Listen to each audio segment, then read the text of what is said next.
What's going on? This is Julian with the Game Fanatics. I'm here at PAX West with Carlos from Play on Worlds and Orbit Studios. Yeah. And I just had a chance to check out Ebenezer. Ebenezer. I always say it wrong. Yeah, Ebenezer. And the, what was it? And the Invisible World. And the Invisible World. Had a ton of fun, but I'm going to let Carlos just tell you a little bit more about the game. All right, so it's a 2D Metroidvania based on A Christmas Carol by Charles Dickens. So the idea is that you play Ebenezer Scrooge after the events of the original story. It's a fantasy sequel of the original story. So one of the basic ideas of the game is that in the story, you have a character called Jacob Marley. Jacob Marley is a ghost that visits Ebenezer and tells him he's going to be visited by 3 ghosts. And this character is chained to the mortal world because he was greedy and selfish in life.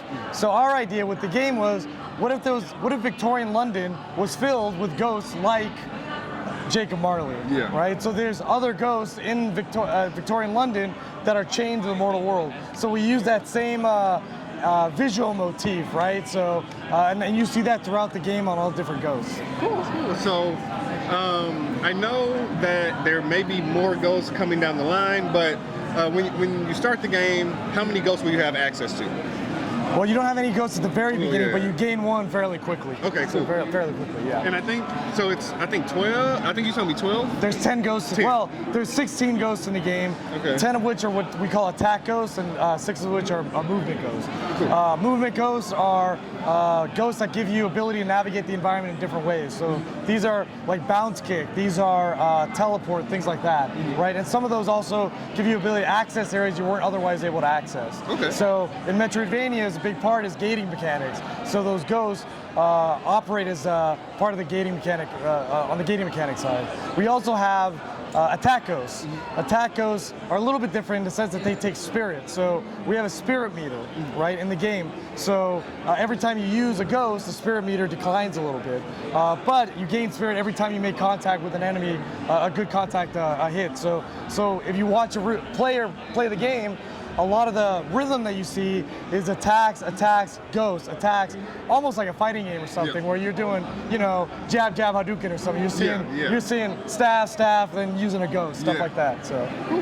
So I was kind of messing around in the menus, and I saw that there's a type of alchemy system. Well, there's a system in the game that we have rare items in the game. So you get the rare items in a variety of different ways. One is enemy drops, so sometimes they fall because of enemies. You find them in chests within the world. You find them just around in the world in hidden areas. We have a lot of secret areas. So for example, you can break walls, you can break floors.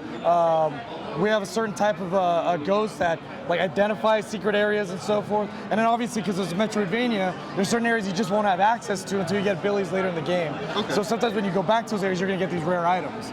And then the interesting thing about the rare items is you can use them to get different things. So ghost weapons, heirlooms, things like that. And you and I might play the game all the way through, but we might have different items that we got because we use our rare items in a different way. So for example, if I have 2 mugwort and 2 iron, you have 2 mugwort and 2 iron, you might go to this character to get a certain ghost weapon, I might get an heirloom.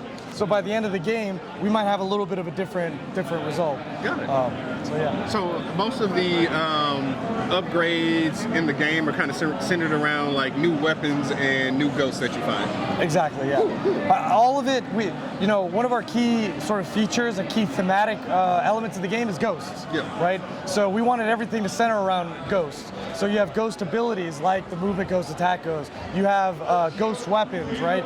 Even the heirlooms, which is a slot system. You have 4 slots and you'll be able to equip different heirlooms that give you different abilities. Even the heirlooms have a tie-in to the Christmas Carol story and lore. The idea is that every heirloom was once owned by someone who was visited by 3 Christmas ghosts. So for example, there might be a character in feudal Japan that many years ago was visited by 3 Christmas ghosts, and maybe his his ring became enchanted. So that's the idea, something becomes enchanted. So when you find an heirloom, it's actually the belonging of someone that was once visited by the Christmas ghost. That's great. That's great. So I definitely had a ton of fun playing this game. When will others be able to get their hands on this? So we announced at the Mix just on Thursday. So we announced at the Mix that the game will be releasing November 3rd, 2023. It'll be releasing on all platforms. It'll be releasing on PlayStation 5 and 4, Xbox Series X, Xbox One, Steam, and Switch. Cool. Just in time for the holidays. Just in time for the holidays. I really appreciate you taking the time to talk to me more about this game, and you all should definitely check it out when it comes out. And yeah, we'll see you next time. Thank you.